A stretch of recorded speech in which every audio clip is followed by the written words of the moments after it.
Good morning to all of you. In previous video, we have read the topic East India Company comes east. Today, we will read the topic East India Company begins trade in Bengal. The first English factory was set up on the banks of the river Hooghly in 1651. 1651 के अंदर हुगली नदी के किनारे, जो कि कलकत्ता में है, उसके किनारे पर अंग्रेजों ने एक फैक्ट्री की जो है खोली थी, स्टार्ट की थी. This was a base from which the company trader, जहां पर कंपनी के व्यापारी जो थे वहां से, जिनको फैक्टर कहा जाता था, known at that time as factors operated, वहां से वो अपना काम चलाते थे. कंपनी के जो व्यापारी थे. The factory had a warehouse where goods for export were stored. Factory का एक वेयर हाउस होता था जहां पर जिन चीजों का निर्यात करते थे, वे एक्सपोर्ट करते थे, उनको वहां रखा जाता था वेयर हाउस के अंदर. And it had offices where companies officials sat, और उनके कुछ जो थे ऑफिस भी थे जहां पर कंपनी के अधिकारी बैठते थे. एज ट्रेड एक्सपेंडेड, जैसे ही व्यापार बढ़ा, the company persuaded merchants and traders, तो कंपनी ने सौदागरों और व्यापारियों को परसुएड किया, मीन्स उत्साहित किया, to come and settle near the factory, कि वो फैक्ट्री के आसपास ही अपने सेटल हो जाएं. By 1696 it began building a fort around the settlement. 1696 के अंदर कंपनी ने जो एरिया था जिसके अंदर मर्चेंट्स और ट्रेडर्स ने जो है वो रहना शुरू किया था, उसके जो है वो किलेबंदी करनी शुरू कर दी थी. 2 years later it bribed Mughal officials, 2 साल बाद मुगलों के जो अफसर थे, into giving the company's zamindaris right over 3 villages. तो कंपनी ने जो है वो 3 गांव के ऊपर जो था जमींदारी जो है वो ले ली थी. 2 साल के बाद मुगलों से उन्होंने 3 गांव की जमींदारी ले ली. One of these was Kalikata, उनमें से एक कालीकट था, which later grew into a city of Calcutta और Kolkata as it known today. बाद में उसको कैलकाटा कहा गया, जो कि आजकल जो है वो कलकत्ता कहा जाता है. It also persuaded the Mughal emperor Aurangzeb to issue a farman. उसने मुगलों का शासक जो औरंगजेब था उसको कहा भी वो एक आदेश जारी करे, फरमान का हद दिया है, रॉयल एडिक्ट और रॉयल ऑर्डर, एक शाही फरमान जो है वो जारी करे. Granting the company the right to trade duty free. ऐसा जो है वो आदेश जारी करे जिसके अंदर कंपनी को ड्यूटी फ्री, मीन्स जो टैक्स, ड्यूटी का यहाँ मतलब होगा टैक्स से मुक्त जो है वो व्यापार करने का राइट दिया जाए. ये आदेश जारी करने के लिए कंपनी ने मुगल और शासक जो था औरंगजेब उसको कहा. The company tried continuously to press for more concessions and manipulate existing privileges. Company जो थी वो कोशिश कर रही थी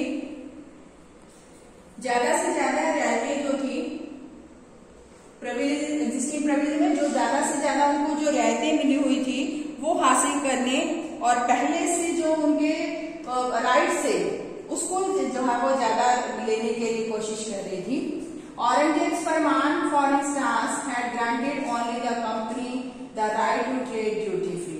तो औरंगजेब ने के फरमान के अनुसार, आदेश के अनुसार, कंपनी ने जो था वो ड्यूटी फ्री ट्रेड का जो है राइट जो है वो ग्रांट कर दिया था उसका.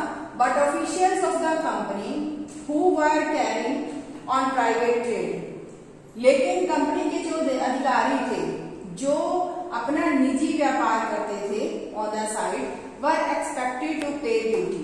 उन्होंने भी जो है वो टैक्स देने से जो है वो मना कर दिया था. उन्होंने ये पर नहीं दिया था, लेकिन उन्होंने मना कर दिया. दिस दे रिफ्यूज्ड टू पे. जब आदेश के अनुसार, मुगल एम्परर के फरमान के अनुसार कंपनी को ड्यूटी फ्री ट्रेड की परमिशन मिल गई, तो बाकी जो ऑफिशियल्स थे जो प्राइवेट ट्रेड कर रहे थे, उन्होंने भी जो है रिफ्यूज कर दिया टैक्स पे करने से. Causing an enormous loss of revenue for Bengal, जिसके कारण बंगाल के जो टैक्स था उसके अंदर बहुत ज्यादा लॉस हुआ. हाउ कुड द नवाब बंगाल मुर्शिद कुली खान नॉट प्रोटेस्ट। इस स्थिति के अंदर उस समय जो बंगाल का नवाब था मुर्शिद कुली खान उसका नाम था, वो कैसे जो उसका विरोध ना करता।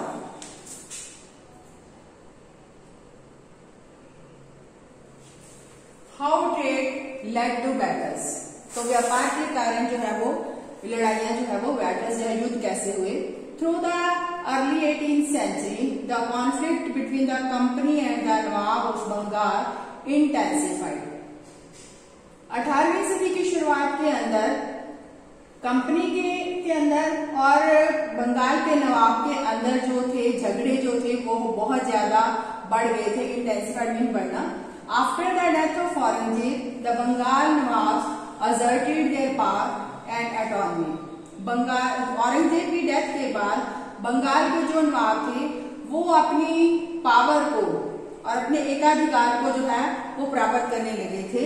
एज ए रीजनल पावर्स, जैसे उनकी जो क्षेत्रीय शक्तियां थी were doing at that time, उस समय जो अपने अपने एरिया थे उसके अंदर वो अपनी ऑटोनॉमी जो थी पावर जो थी वो बढ़ा रहे थे, हासिल कर रहे थे। Murshid Quli Khan was followed by Alivardi Khan and then Sirajuddaulah. Murshid Quli Khan के बाद जो है अलीवर्दी खान शासक बना, फिर उसके बाद Sirajuddaulah as a nawab of Bengal, Bengal का नवाब बना। Each one of them was a strong ruler, ये सभी जो थे वो शक्तिशाली शासक थे। They refused to grant the company concession, उन्होंने कंपनी को कंसेशन देने से इनकार कर दिया और डिमांड क्या की, demanded large tributes for the company's right to trade. और उन्होंने जो है कंपनीज के जो अधिकार जो था व्यापार का अधिकार का ट्रिब्यूट्स होता है उनको देने, उपहार देने, ट्रिब्यूट्स भी उपहार होता है जैसे हम गिफ्ट देते हैं उस तरह से ऐसी डिमांड की। Denied it any right to mint coins, उसको उन्होंने सिक्के ढालने का राइट भी नहीं दिया। And stop it from extending its fortification, और उसको जो किलेबंदी कर रही थी जहां पर मर्चेंट्स और व्यापारी रहे थे उसको भी फोर्टिफिकेशन करने के लिए भी उन्होंने मना कर दिया कंपनी को।